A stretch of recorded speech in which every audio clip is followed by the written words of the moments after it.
You know what? I didn't even have the desktop audio unmuted, did I? You guys just sat there, listened to nothing, watching nothing.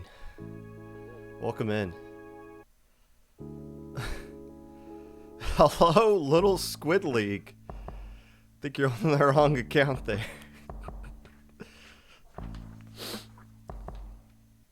Unless you're not. Hello, hello.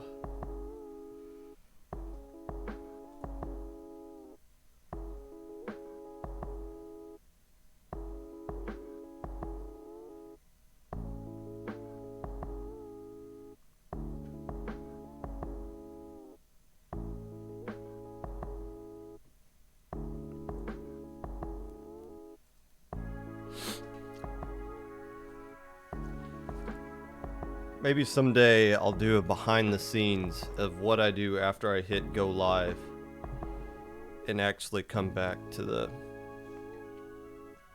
camera. It's a hoot. That camera's really hot. Is it supposed to be that?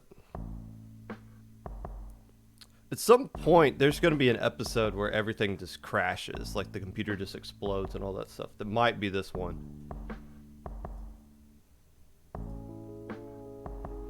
That'd be fine.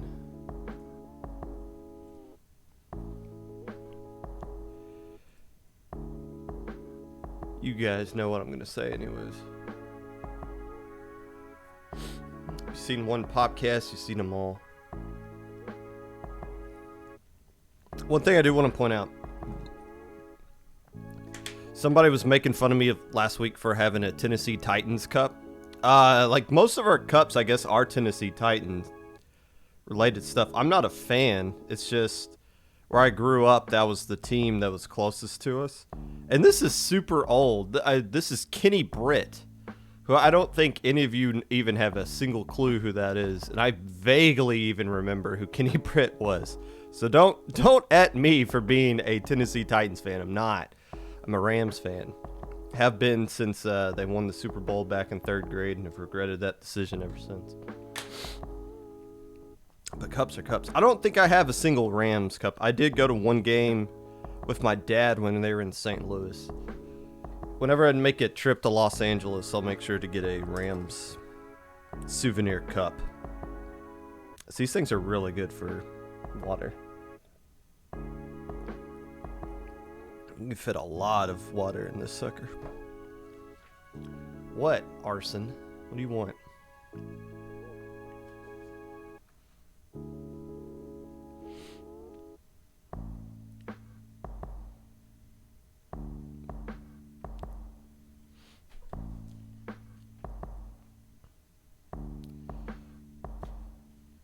Baby blue and bright red. Well, yeah, Riley, but they also include they got like baby blue and navy blue at the same time. Like their color, like their uniforms look pretty ugly. I'm not gonna lie. A lot of the time, their uniforms look kind of ugly. Each day, we come a little bit closer to the Popcast becoming an NFL podcast, and that my dream. Episode 150. We're just gonna do a full NFL recap every single week. How about that? Oh my gosh, dream job right there.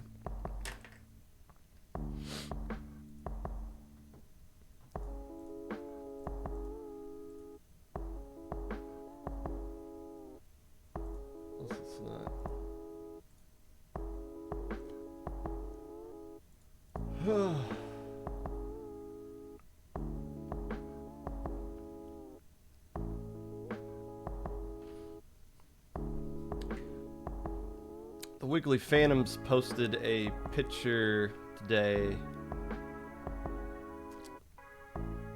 of me doing a live pop gun reaction to a little Squid League stream match.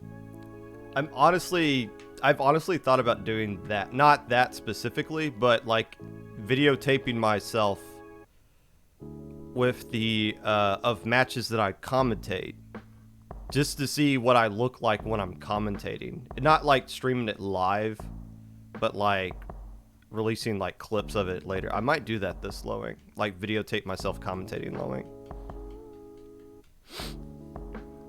and then release like a highlight of whatever turns out of that.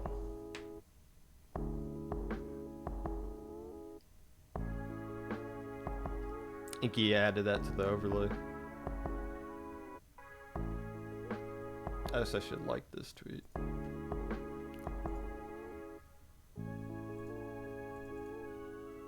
It's the social,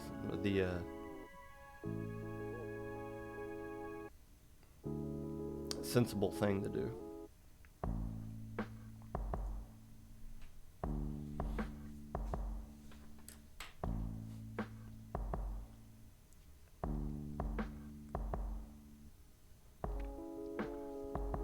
Everyone see the faces you make. Yeah, I feel that sometimes.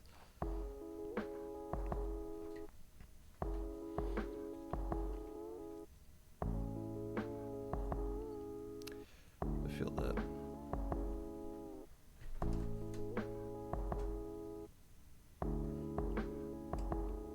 So hello, Falco. The 2000 to 2016 Titan uniforms were better. Yeah, I mean, they were fine. I like the white helmet a lot better than the navy helmet. Like, this is the uniform you're referencing. This is a lot better than what they currently have.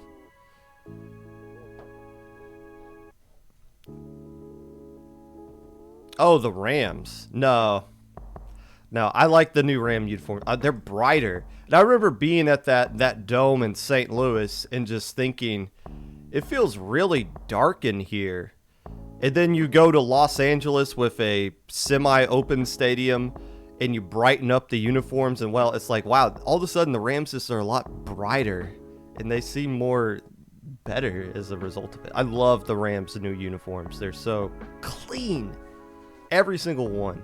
Home, away, whatever. I wish they would have kept like the white horns that they had for a couple of years and made like some new uniforms based around those white horns that they had. But the solid yellow ones are still pretty sick.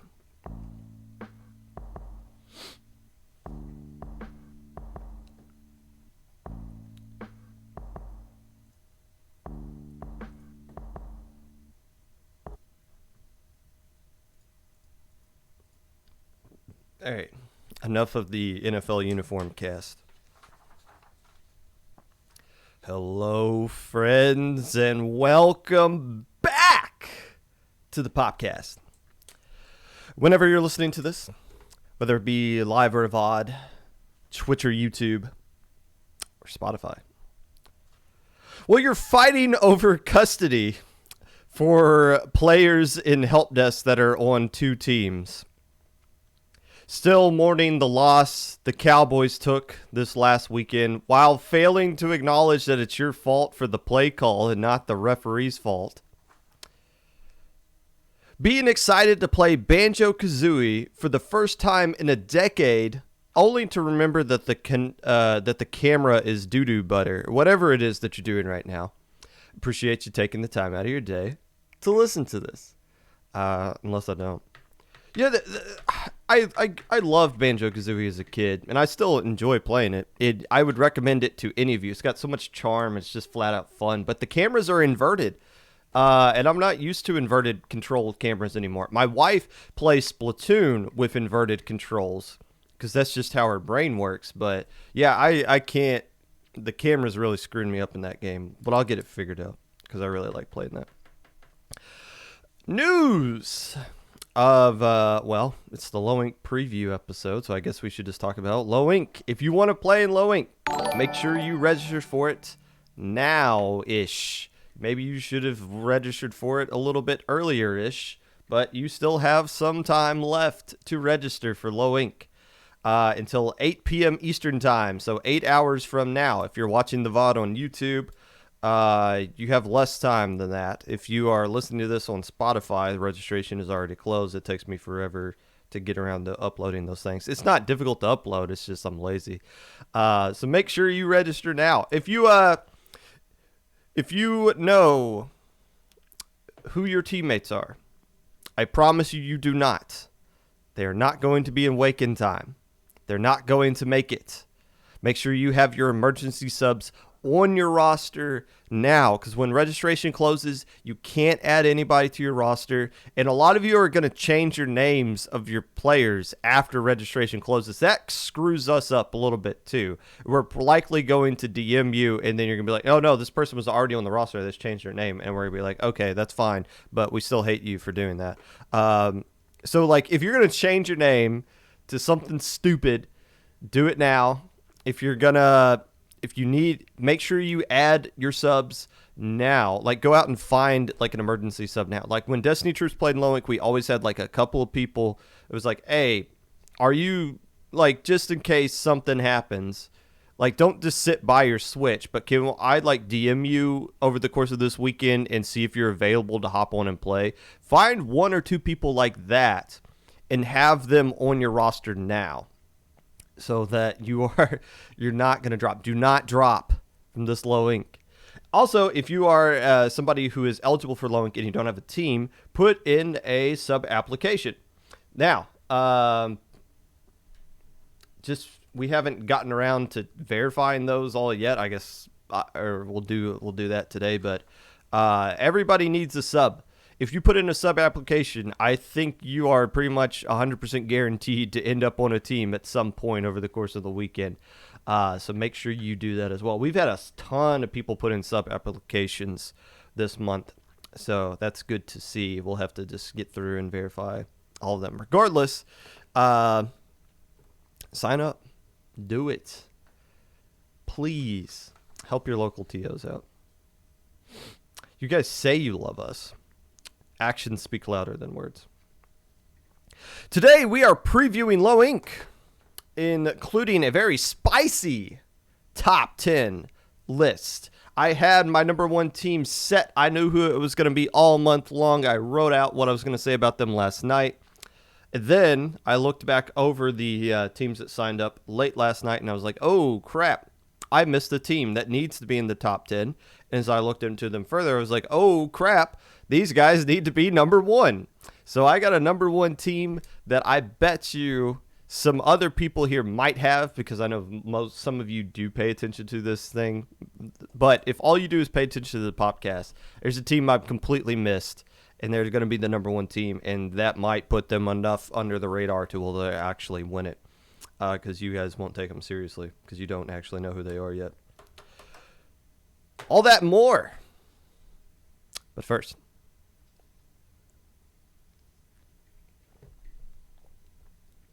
this looks like a return to normalcy for Low Ink. Thank goodness. So far, the last that I checked, which was just a few hours before we went live, we had 83 teams signed up. And it looks like we're up to 84 now, with another 6 or so pending. Now, half of those teams pending are NZAP77, who's already signed up. Good morning. Who the heck is that? Okay, so we are officially, as of 12:06 p.m. Eastern Time, we are at 84 teams. Yes. That's nice, considering we started tournaments in December with 59 teams, and November was 63. So we're already blown both of those out of the water. We're getting back to the double Swiss group thing, or the two Swiss group things again, which means we actually have to do some slight seeding, which is fine. I'm always fine with us doing more work if it means a better tournament. And Gamma Bracket should be back. We've done Gamma Bracket with less teams signed up before. In fact, this is the most team. October, we had 79 teams. August, we had 77. So this is the most teams we've had sign up so far. July, we only had 83. June, we had 90. So that we might get back up to where we were, like, before the summer officially started. Because you know the number's going to skyrocket over the course of the day. So many teams wait till the last possible second to register. Even though we end up denying like half of them because sometimes kind of something sus about them. So it's good this is going to be a very big low ink compared to, I don't know if we'll get to 100 or not. But regardless, this should be just like a classic low ink that you knew at this time last year. Well, no, actually not this time last year. We're not going to get the 126. We're not going to have the 4-team Swiss group. 137 teams officially signed up for low ink in January. But a lot of them dropped over the course of the tournament, which eliminated the possibility of a Delta bracket. But still, it's fine. Everything's back to normal. Now, even when low ink had less teams over the last like 3 months or so, we were still getting the viewership. That's why I said I'm not hitting the panic button on low ink until people stop watching it on Twitch. And that wasn't the case. More people were watching low ink every single month. I think we had about 300 watching without any like crazy like raids, like dude didn't raid us at the end and just dump 500 people in our lap or something like that. So it's good to see that people are still watching the tournament even when less teams are signing up. And as long as that's happening, I'm fine with whatever number of teams sign up. That is still a topic of conversation even if people aren't playing it, but now people are playing in it again. Why did less teams play though? Which begs the question, why were we not able to have enough teams to where we couldn't have a Gamma bracket last month, or we couldn't do 2 Swiss groups in November and December? A couple of things obviously played a factor into that. The holidays are what is known for November and December, which have already come and gone.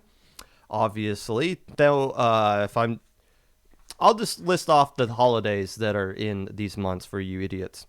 November has Thanksgiving and Black Friday.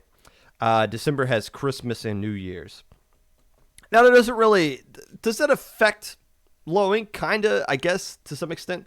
Normally, we would have low ink on the last weekend if we could have our way every time, but we can't do it during, obviously, a holiday, and the holidays are always on the last weekend on those 2 months. So low ink is now kind of stuck to being in the middle of the month, which is kind of an awkward time for us. But more importantly, I think more people are sometimes out of town by the time. When it's the week right before a holiday, that's sometimes when people are traveling or they're taking the whole week off, or it's right during the start of Christmas break for schools or something, and people just aren't available to play anything, regardless of if it's a Splatoon tournament or whatever. So I feel like that played a little bit of a factor into it. Obviously, the biggest reason why a lot of teams weren't playing is because of leagues under the ink, also known as Ludi. And this is just this is a common trend. Anytime Ludi pops up, registration numbers for any tournament just plummets, just because it's so teams are spending so much time trying to find a time to coordinate with their opponent. And that is just the most unfun thing in this entire competitive scene, is scheduling Ludi matches. And it's to some extent playing them as well. But it just takes a lot of time and a lot of effort to try to figure those things out. And it really limits your availability to sign up for these other tournaments. SOS is a great example of this. During Ludi season, SOS registration plummeted like nothing else. Very rarely was there a lantern bracket during Ludi season. If there was, it was just like 2 teams left that basically played a Ludi set against each other. That often resulted in a 5-0 or something like that. But ever since Ludi ended, or at least playoffs started, SOS has hit the registration cap, I believe, 4 weeks in a row now. And I thought initially that was just spring or Christmas break. Teams are more available because they're not at school. But no, school's back. And now the registration numbers are still hitting the maximum capacity for SOS. So it's not really a school thing. It's more so Ludi isn't around thing, or people are eliminated from Ludi and they're still active and looking for something to do. But it's good to know that the lowest days of low ink are gone, right? Like, we've gotten past Ludi, we got past the holidays, and now we're getting all these teams to come back. This is really good that we got through all that. If what happened the last 2 months is the worst registered or attended low ink that we're going to have for the foreseeable future, that's a good thing. We could have kept going on with low ink doing like it was the past couple of months because, again, people were watching and paying attention to it. But now that we've rebounded, things are just only going to get better from here. It's good because we're now building up even more momentum to get us to Splatoon 3, right? Because we don't really know when Splatoon 3 comes out. Maybe that Samus idiot who has just an account where they can just tweet out any kind of made up predictions that they want to make up and say, well, if it doesn't come out on this date, then that means it got delayed. So that just, oh, okay, thanks, Notre Dame.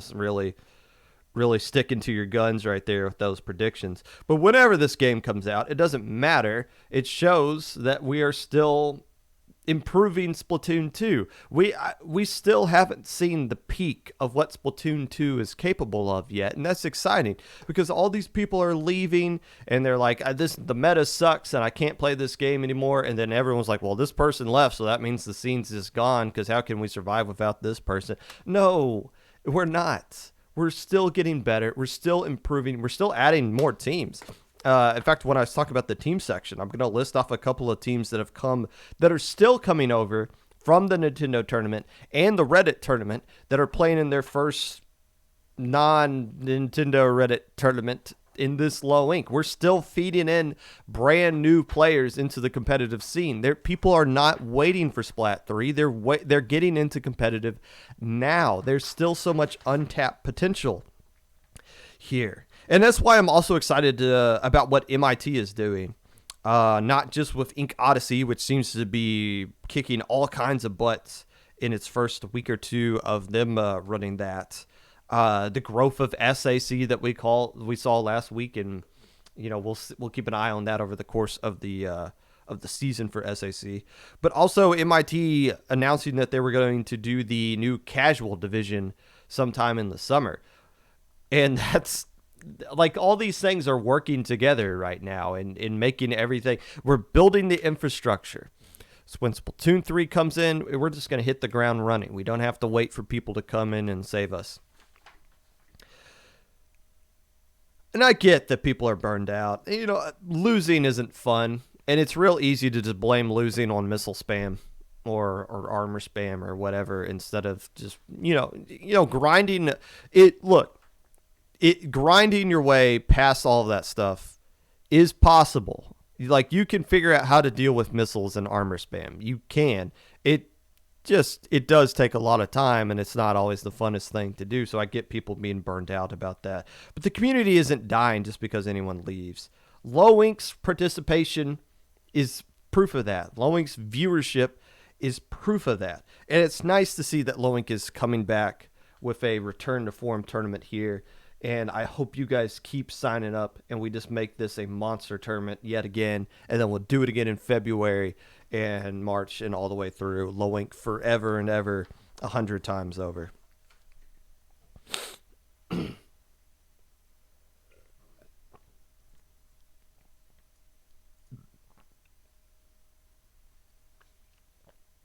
That being said, let's take a look at some of the teams that have signed up for this tournament. And there's been a lot so far, and I can't just sit here and list off every single one of them, but I can list off some teams that I think that I like talking about, some teams that I want to talk about, and some teams that I think have some silly names. First off, probably the silliest team name in all of this tournament, Ink Sync. If you're wondering, I was wondering when these guys were going to sign up. When they got down to Div 5. Now, not just because you fall down to Div 5 doesn't mean you're automatically eligible for Low Ink, but we looked at their results. They're fine, and they've been playing. Gigas played in November with a pickup. Jimmy played last month with Sig's Gig, another pickup there. And I was wondering, when are they going to play together? And they're here. They're signed up. They're ready to go. How good are they going to actually do, though? I have no idea. They could, on paper, I feel like they're a top 10 team. But I honestly just haven't been paying attention to them enough against these other low ink style teams to know. I know they played in SAC, but they should be good. I like Ink Sync. I make fun of them a lot. They make fun of me a lot. That's why I make fun of them. They started it. But I've hung out with them twice. I hung out with them at Genesis and Riptide. So they're cool people. How good are they at the game, though? Ink Sync, more like Ink Sunk. A couple of teams have changed their names for this month. Maybe just for this month. Maybe because they're doing some sort of fusion with another team. I don't know. First off, it's not Ink Bashers this time around, but Pain Bashers. Have they finally realized that ink is not the way to go, and they're just dropping it all together and just going with pain? I'm not sure. But the Bashers themselves, beta champs a couple of months ago, made Alpha Bracket last month, turned the corner from, I think they were like Div 7 a couple of seasons ago. But they're an Alpha Bracket contender this time around as well. Then you got the Shiver Me Inklings. Literally Feeding. Scratch that and combine them both together. The Literally Inklings. Oh, wait, no, that's not right. The Shiver Me Feeders. There we go. Why are these two teams joining together? I don't know. Did they join together last month or not? I feel like Literally Feeders has been a thing before. Alpha Bracket potential, for sure. Obviously, the Pirates, a good, strong team in their own right, Literally Feeding. I talked about how they were one of the teams to come from the NA Open and just came in immediately and started kicking butt in low ink. So those two teams together, maybe they can get over the hump and get back to Alpha Bracket. Who knows? My favorite team name to say, Sia. They missed the last low ink and the last LSL, which is the tournament they really should be playing in. I believe they made top cut the last time they did play in LSL back in November, ? But I just like saying the name Sia. That's what the Yankees broadcaster will say whenever somebody hits a home run. So I like kind of just saying that. And usually when I make fun of a team for having a name I like to say, they end up doing really good. So hopefully Sia improves a lot. Squid Killers won beta bracket last month. The beta champs usually make alpha bracket the month after that. Just because you have a bad Saturday, you can avenge yourselves on Sunday. Squid Killers, if there was a little Squid League 17 in December, and these guys were eligible to play, which I think at the time they might have been, they probably would have won it. But they've kind of taken their frustration out on beta brackets, and I wouldn't be surprised if they get back to alpha this time around. Traditionally, I kind of put the beta champ somewhere in my top 10. That shows you how strong this top 10 is. There's just not enough room for them. Speaking of teams of coming over from like Nintendo tournaments, how about the Muffin Tiers? What? What is a Muffin Tier? And why are there multiple of them? These guys are from the Splatter Ladder. I think they have one member from BitClam as well, which might be how they found out about low ink. But Muffin Tiers. I don't like it when my food cries. I just want my food to be digested without putting up a little bit of a hissy fit there. Muffin Tiers. Okay. How about Chronic Skill Issue, or CSI? Who is this team? I'll give you 5 seconds to guess. This is the team that won the casual bracket of the Reddit tournament. All of you are wrong. You should be paying attention to these kinds of things. So here's the question. The casual bracket champions of that Reddit tournament, which were like S plus to X down to like A rank players, how is that going to translate over to low ink? That's something really interesting I want to see. And this is the value. This is why reaching out to the casual side is important, because I bet you CSI had no clue low ink was a thing before that Reddit tournament, and then they just found out about it through there. So the more we connect to the casual crowd, there's so many people that would love to play in a tournament like low ink that just doesn't know it exists. So it's good to see one team coming over. Maybe they'll have fun and go back to Reddit and be like, hey, you guys should be joining in on this tournament as well. But we'll see. We'll see how the casual champs fare against other teams. They'll have to go up against teams like the Splat-A-Lot clan. Let's talk about these guys again. So every time I've said they bring up a new letter. I kind of joke, is there going to be a letter after that? Of course, they got A and B. A finishing second place in LSL. B not. But C and D are not here yet. Are we going to be seeing the C and D teams coming up at any point? And I kind of joked, what if there's a Splat-A-Lot E team last episode? Well, guess what? Evidence has surfaced that currently the Splat-A-Lot E team is recruiting right now. So there might not be an E team right in the second, but there is one forming. The amoeba is starting to morph into an actual team. So this Splat-A-Lot crew is going to be pumping out 5 teams in tournaments going forward. Now, here's the real question. Are they going to go to Splat-A-Lot F? Or are they going to skip F altogether and just go straight to G? Who wants to play on a team called Splat-A-Lot F? Nobody. I would much rather want to play on Splat-A-Lot G. So that's going to be the question that we go for it. But it's going to happen, right? Because every time I mention it, a new thing that starts coming. They're going to take over the whole doggone alphabet. Like, the future of Low Inc. is just going to be Splat-A-Lot A through Z. Playing against you, like the alpha bracket is just going to be some combination of Splat-A-Lot A through Z. That's the future that we're looking at here. These guys are taking over. Of course, there's been other like clans that kind of pump out teams, like a vast majority of teams, right? Another example is this Tinta Shrimp crew. Most recently, Tinta Shrimp Ramen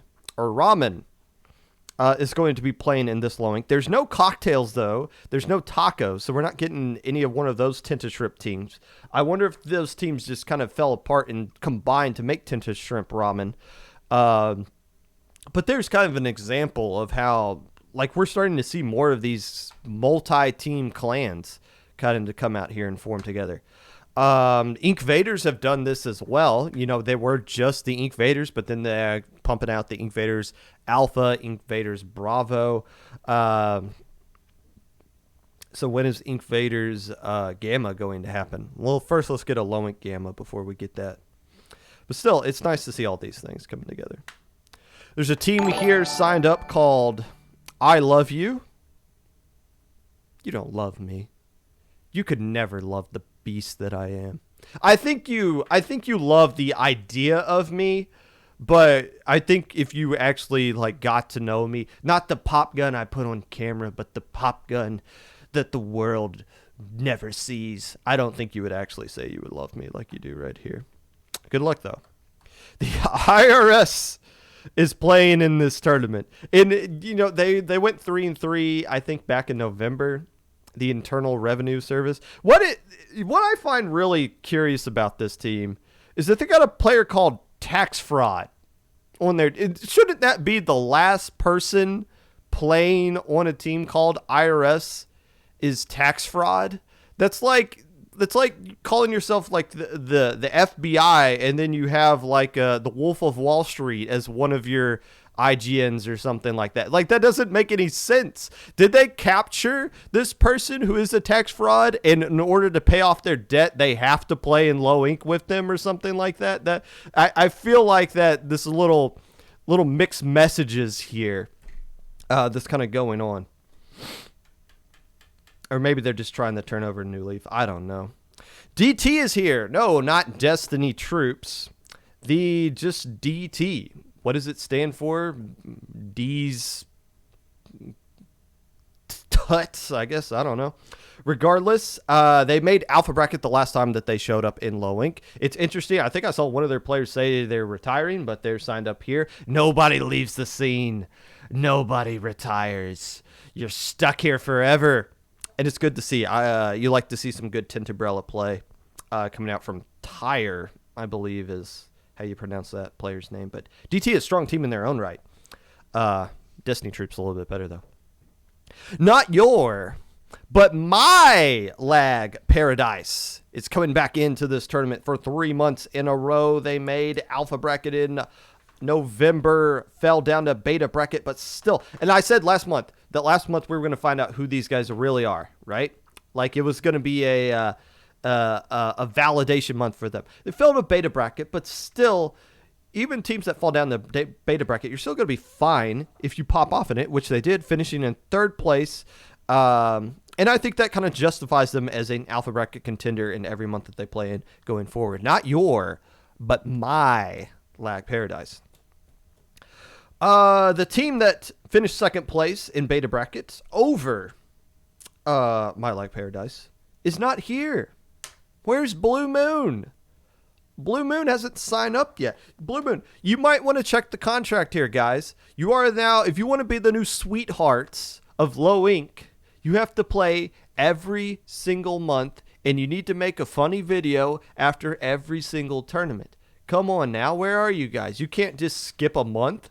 That's not how this works. Now, maybe you don't want to be the sweethearts of Low Inc. because we put them on stream every single time on accident. I didn't realize how often we were putting them on stream until they pointed out. But we didn't stream them last month, so that means we can stream them this month. We can stream them every single time. Blue Moon, come on. You can't be burnt out, Blue Moon. No, don't go the ways of the Wiggly Phantoms. Play this game forever for our amusement, please. We need you. Maybe they're not playing because they have a bronze medal match against Kappa that they got to play at some point. The bronze medal match of Div 6, Kappa, who is signed up, and it's good to see ya back into this one. Both those teams playing for third place in all of Div 6. I'll be talking about the Div 6 teams that are in finals a little bit later. So those teams are pretty good. But it's good to see Kappa sign up again pretty consistently. How many months in a row has Kappa, a.k.a. Ink Strike Inklings, been signing up for Low Inc? I should look into that, but I probably won't. Apocalypse. Looking to join recent LSL champions that are now alpha bracket contenders. I remember the days when you won LSL and it was just like, oh, great. I bless your heart. You might not even make Gamma Bracket next month. But now we're seeing teams win LSL and immediately make an impact into Low Inc. Threatening for alpha brackets and then falling down the beta brackets. So Apocalypse, we'll see if they can kind of fit that mold of being a team that we're going to be talking about a lot going forward. Or if the amount of teams they sign up here are going to start scaring them off. But they look pretty, they didn't look like unbeatable in that LSL, but they did look pretty dominant for sure. Sneaky Sharks went 3-3 last month. And there's Sneaky Sharks and then there's Falling Sharks. What the heck is a falling shark? Is that a shark going down a waterfall? Sharks shouldn't be nowhere near like waterfalls, right? Like that's more of an ocean kind of thing. But what a Sneaky Shark makes a whole lot more sense. Is that just like what a shark is all about, is being sneaky? A falling shark, a shark falling seems like the least sneakiest thing possible. So I'll give credit to Sneaky Sharks for having an adjective that describes them that is more accurate to what an actual shark is. Ocean 7. There, said your name. You happy? GooTuber team has signed up. Now, here's my issue. I said on the last episode of the Popcast that the GooTuber, if they were to just call themselves GooTuber, that every single time I talked about them on the Popcast going forward, I would actually say their entire full name, the Gex Omniponent, whatever nonsense. However, as of now, I have looked at the registration for Low Inc. They are still signed up with that insanely long name. So my plea has clearly fallen on deaf ears. You know what, GooTuber? I didn't like you either. So I'm not even going to refer to you as all. You're just going to be, from now on, referred to as the team that has possibly the worst weapon in the game as their logo. That's all you're going to be referred to as. Congratulations. The Night Logic's back. Since October was the last time we saw the Night Logic. And why am I pointing them out? Because I remember talking about them in the past. There was all kinds of night teams. There's Night Logic, Night Shade. I think there's a game called Night Trap. But we haven't seen Night Logic in a while, and they thought they could sign up again without me talking about them. Wrong. I caught it. I catch everything. I see you, Night Logic. It's good to see you guys back, even though it's been several months. InZap 77. What the heck is an InZap 77? There's way before the time. I wonder if there probably were like video game guns back in the 70s, but still, there is no such thing as InZap 77. I wonder what that number is referenced to. This team had just the worst time ever trying to register here. So they finally are registered, but they still got like 2 versions of themselves stuck in pending. I don't think I've ever had an issue registering for low ink. Or not low ink, for anything on Battlefy. It's the most easiest thing in the world. You don't even need your teammates' consent to register them in for a tournament anymore. That's why I love registering for Battlefy. But has anyone just been having like issues ever registering for Battlefy? It's interesting. Regardless, they're here. Unless they're just gonna come out with an InZap 78 and 79 at some point. It's good to see that they found some way to register. We'll see how good they actually do. Remember Uwu? Unlimited Woomy United? How about OWO? Objectively wacky octopods. What's the difference between... I was told that I wasn't allowed to say OWO. I had to just be an Uwu kind of person. I don't know what the difference between that is. But we'll see going forward. This is essentially third degree burns. So this is, it's not a brand new team. These players have been playing in competitive before. But it is now OWO trying to become the second cat team to overcome the silly acronym to win Lowing. Last team I want to talk about here. And a team I feel like I don't talk about enough. Hydra. This team has been playing in a lot of low inks, not consistently, but they'll play like every now and then. They made beta bracket last month, so this is like a consecutive low ink that they're playing in. And they play a lot of SOS tournaments as well. I believe, correct me if I'm wrong, but I believe this is a Latin American team, which we have a ton of Latin American representation in low ink, or a South American team, I should say, excuse me. So it's good to see a lot of teams. So what? We got teams from North America, South America, Europe.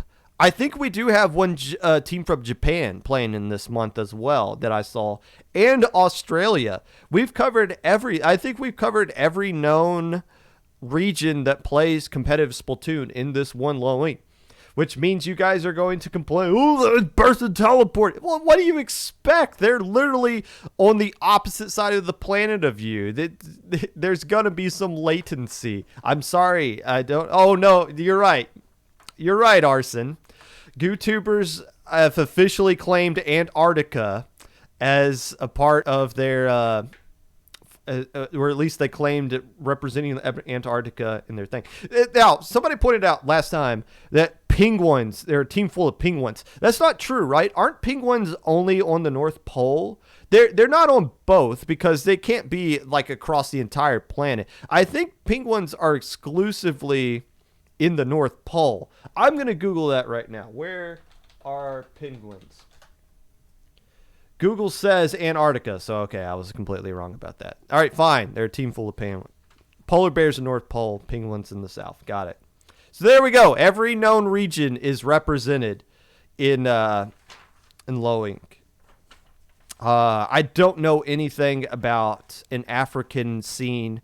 I don't know anything about like an Asian scene outside of Japan. So yeah, I don't. I think there might be, but regardless, we got all the cardinal directions covered in this line. Don't bring any lag complaints to the help desk. We're going to just tap the sign. We got rid of it for a reason. And we're moving right along. We're going to be done in less than an hour. That's great because I have other things to do today. It's time for the always controversial top 10. Somebody left a highlighted message, which is the best way to actually get my attention in chat, that they have changed their name. that the team with the worst weapon in the game as their logos changed their name. It hasn't showed up yet on Battlefy, but if that is the case, I will start actually acknowledging them as real. But I'm not going to do that right now. All right. Let's get this aligned. No. Okay. No. There we go. Okay. The top 10 teams that I feel like have the best opportunity to win this tournament. First off, the honorable mentions. As I mentioned, this is a very, very top-heavy team tournament that we have here in this low link. A lot of teams that you could arguably justify being into the top 10. I got 3 here in the honorable mentions. I don't want to do this all day long. Aquatic Vanguard is in my honorable mention. They made Alpha Bracket in November, but after they went 0-2 that time. Now, they also made Alpha Bracket back in October, but that was because of the teams that dropped. They kind of got bumped up to Alpha Bracket, so they didn't like outright earn a spot into Alpha Bracket. But the last time they did, they didn't really do a whole heck of a lot. So I can't justify. Aquatic Vanguard's a team capable of winning low ink, but I need to see them put together the full package, a good Saturday and a good Sunday, before I can put them in there. Maybe I haven't done that for the other teams I have above them, but still. Emptiness made an Alpha Bracket back in October, and we haven't seen them since. Did really good. I remember we put them on stream, and I forget who they played, but they really surprised me with how they beat them to get into Alpha Bracket. I don't think they won anything when they made Alpha Bracket, though, but it's still good to see them come back into this tournament. We'll see how good they actually do here. It's not top 10 worthy, but definitely honorable mentionable, if that's a term. Last, this is not like my official number 11 team. I didn't really rank these honorable mention teams, but Up to Ante deserves a little bit of credit here as well. These guys are going to be a top 10 team at some point. They've done nothing but improve every single tournament that they play in, literally. If they're not going to be top 10 this month, they might be next month or probably will be the month afterwards. Their time is just right around the corner. They've been improving significantly every single time they come out and play. Oh, are you guys highlighting actual important stuff here? No. No, you're not. Thanks for redeeming your points anyways. But still. Number 10. How do you pronounce this team's name?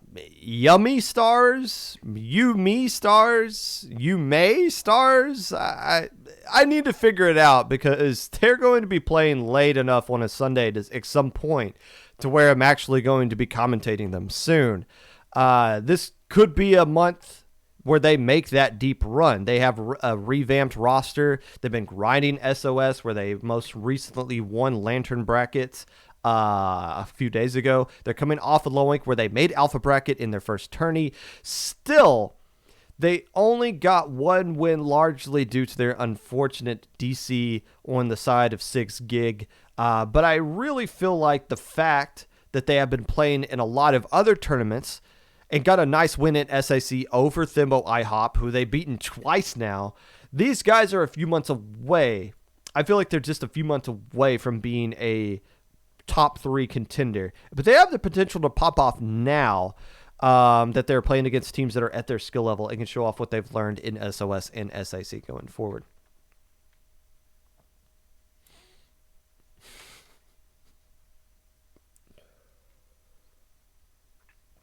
Number 9. There's no doubt that Myopsidus hasn't been the same team they were back in October after their famous shark play, right? Like literally after that play, they just haven't been the same team since then. But it can't leave them off the top 10 just yet. They got back to Alpha Bracket last month and had a tough draw having to play Access Denied and Dark Rain on Sunday, losing to them both. That doesn't erase the fact that they were literally one game away from making grand finals in October over the team who eventually won Unlimited Woomy United. Benefit of the doubt that they've had a tough schedule last month after bouncing back from not making Alpha Bracket in November, where they did very good in Beta Bracket anyways. These guys have a lot of talent still to win this tournament. They just need another month to prove themselves yet again. Number 8. I guess two teams can't be at number 9. The Molly Whoppers are back. Officially, in my mind, not making them a pickup anymore, but a project.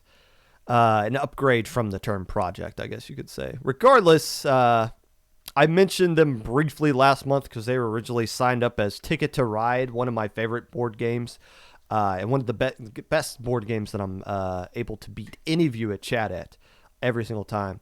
But other than just whatever their name was, they whopped Somalis last month, finishing tied for 5th with wins over teams like Falling Sharks and Ink Bashers. Nothing else really to say about them other than I just think the teams I have above them, actual established teams, are just better. But these Mollies are just going to keep on whopping going forward. Bishop, you have no hope. Don't come into my chat, Bishop, talking that stuff. You know there's no hope.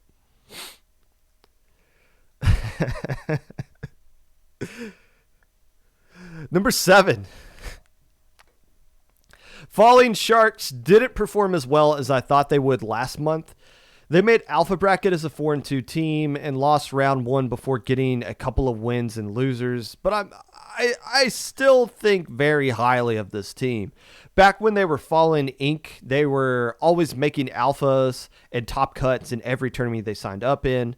And it's just a matter of time before they pop off. Getting last month out of the way is like a de-ruster after missing the last couple of lowings. Will pay dividends for them this month. They just can't get mollywopped in round 1 like they did last time.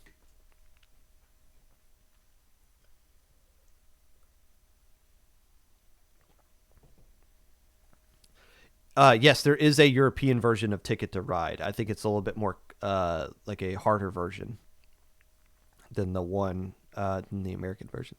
Number 6. Dark Reign signed up really late last month and dodged my top 10 because of it. Like, they signed up like really late Friday afternoon, right before registration. But they signed up early enough this time around to where I can give them the credit they deserve. This team is really good in low ink. Last month, they were the number 4 seed from Swiss and got 3 straight wins in losers bracket after losing in round 1. Plus, they've been very active in tournaments outside of low ink, playing in a lot of SOS tourneys.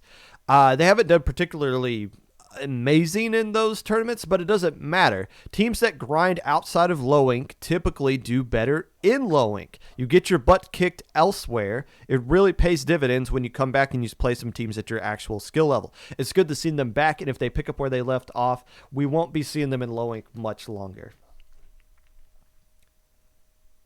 Number 5. And this is where we're going to start pissing people off.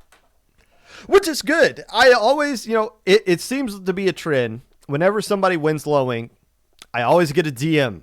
It seems almost every time someone wins low ink, I get a DM from someone that says, "Oh, you didn't think my team could win." It's all in good, it's all lighthearted. I don't think anybody gets truly upset about these kinds of things. But I will say, I genuinely believe this top 10 is used as bulletin board material for a lot of teams who try to say, "Whoa, we got to prove Popgun wrong." They always do. I never get these things right. Number 5. The second place team has fallen all the way down to number 5 here. So what happened the lowest? Nothing really. They have been slowly improving still and getting wins and looty, and there are a couple of things to be considered about. But there's a couple of things you need to consider here. First off, they have a player who is banned in low ink because they won it with night surfing back in April of last year, which is fine for SIC and Ludi, but they can't use that player at all in low ink. So that's a lot of synergy and experience that they cannot rely on for this whole weekend. B, even though I had them in my top 10 last month, I still feel like a lot of teams overlook them because they're not familiar with that name. They won't fly under the radar this month. Teams will know exactly what's going to happen when they play against them in Rainmaker. And they're now gone from being the hunter to the hunted. And as you can ask any team that is above them on this list, being the hunted is the worst possible feeling you could have in low ink. It's such a different pressure when everybody's gunning for you versus when you're the team gunning for everybody else. Plus, they got second place last month, which by all statistics, that means they shouldn't even be in the top 10 at all because second place teams never, ever win low ink the next month. It's just impossible almost. Despite all of that, I expect them to steamroll into Sunday and hammer their way deep into the bracket. I expect them to steamroll on Saturday and hammer their way deep into the bracket on Sunday like they did last month. But I wouldn't be surprised if there's just a little bit of a fall off, not because they've gotten worse, but just because everybody else around them knows who they are now and has improved as well. Number 4. I just like Legato. Not personally. I don't know any of them personally. They could be all of them could be jerks for all I know. I mean, I just like how Legato's been playing recently. They rebuilt their roster a couple of months ago, did really well in November. It took December off, but kept grinding Ludi and is now playing in Div 6 finals tonight against the team I just put at number 5, Lois. Now, if Lois just blows the doors off of Legato tonight, then I'm going to look like an idiot. I get that. But I'm not sitting here predicting who's going to win the Ludi match, and I'm not sitting here saying Legato is going to beat Lois in the Ludi match. It's completely different things. A best of 9 set that you have a week to prepare for with preset map lists is not the same as a best of 3 Swiss or a best of 5 counter picks. Don't try to compare the two at all. We have seen teams beat teams in low ink, absolutely destroy teams in low ink that have gone around and had the script flipped it against them in Ludi. It's not the same tournament. But this is that is where Legato is really going to thrive, though, in these best of 5 counter pick sets and when they get to Alpha Bracket again on Sunday. And it's a joy to see them back in action in low ink. These guys are going to be really good. If they don't win it this month, it's just going to be a matter of time. Next 3 months or so, I wouldn't be surprised if Legato is standing alone at the top. Number 3.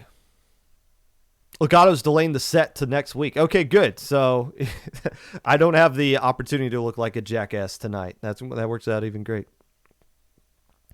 Number 3. What happened to Access Denied in November was a fluke. Let's just call it what it is. It was just a bad tournament. Who cares? It's not who they actually are. They bounced back last month. They got even more experience with their roster. They beat Snowfall in Ludi, even though Snowfall was already 4-0 in their Ludi set and pretty much had a playoff spot clinched anyways. It didn't matter. That doesn't matter. The fact that there was nothing on the line for that game for either team as far as standings in that Ludi's group was confirmed doesn't matter because Snowfall has gate kept, Access Denied the past 2 low inks. So being able to beat them in any tournament, even if it didn't change any of the final standings, will do a lot to help them get past that mental hurdle. And I think that's the biggest issue with Access Denied is that there's just more pressure on them to win than anybody else. I think an Access Denied versus Snowfall Grand Final would break a lot of our Twitch viewing records as well. The audience would love to see a best of 10 set between those two. Access Denied has never made it that far in a low ink before, though, but at some point, they have to go out and just win this doggone tournament and get it over with. Maybe that pressure has just been getting to them lately. I don't know. But if they can find a way to compartmentalize that pressure and finally make it to grand finals, they can finally escape this low ink. And I don't have favorites, but I want to see Access Denied win this one at some point. I feel like they deserve it with how much they've grinded out throughout this tournament. But I still got them at number 3. I still got 2 teams ahead of them.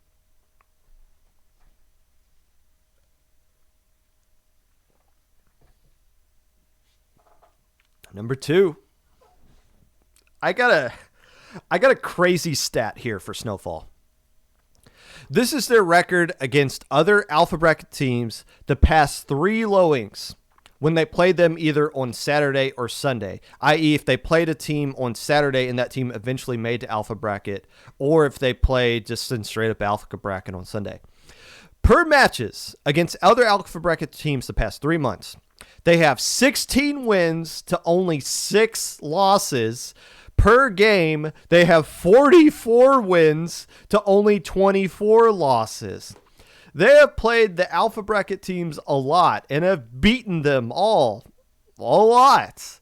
The question mark is their slight roster changeover, which I see more of as a reload than a rebuild, because they used the sub in November and they got second place then, and then turned around with their actual roster the next month and still got third. So it's not like they just lose a piece. No, they just plug somebody else new in and they just keep on chugging along. Also, since they didn't finish in second place last month, they don't have the second place curse on them anymore. Now, what makes Low Ink so fun to watch is that it's unpredictable. So if Low Ink doesn't win, so be it. But they are still, for the second month in a row, the best team on paper this Low Ink. At least that's what I wrote down last night until I saw the other team that I immediately put ahead of them at number 1.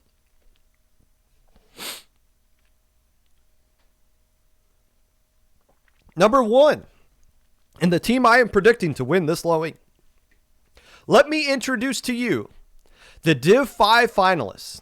The team that beat ITAP and the Grillers in SAC in a best of 3 set with preset map lists.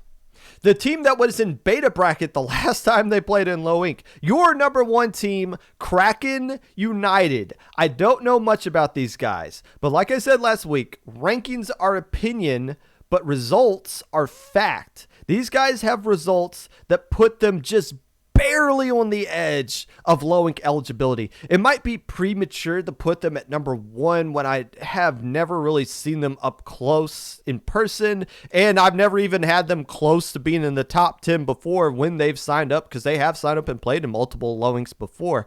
They've never even made alpha bracket before.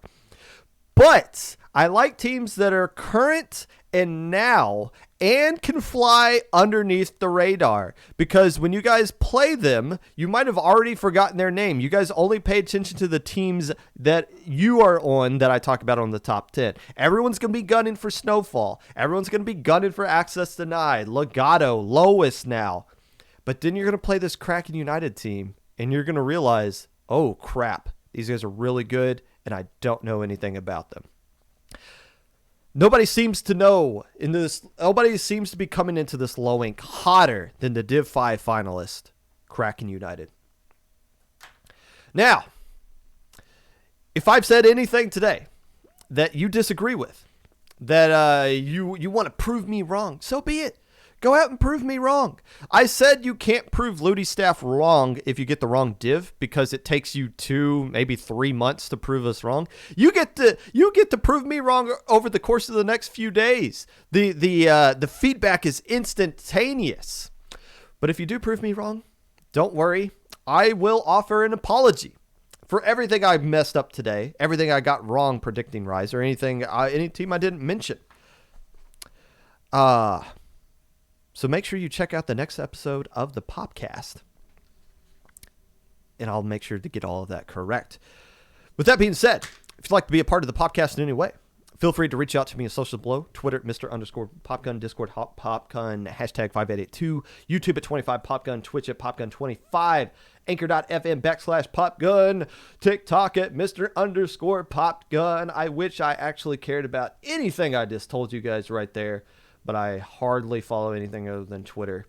But now they got that stupid profile pic thing, so maybe that's going to go down. I don't know. Let's find somebody to raid. Make sure you sign up for this tournament. Make sure all your players are legal. If I DM you today, please don't give me sass. Just give me the information I'm looking for. If I tell you your player is ineligible, don't throw a hissy fit. Just be like, okay, we'll find a replacement for that player. Don't be a jerk today. That's your goal. That I won't be a jerk if you guys don't be a jerk. Let's work together to create a non-jerk society. How about that? Who are we rating? Undershirt Man. This dude's doing private battles with viewers. You guys need something to do. Go play this person in private battle. Undershirt Man. That is not shirt. That is a dirty word. There we go. Get vaccinated. Wear your masks. Don't die. Good luck this weekend. And feel free to DM me after you win telling me that I suck. No, you suck.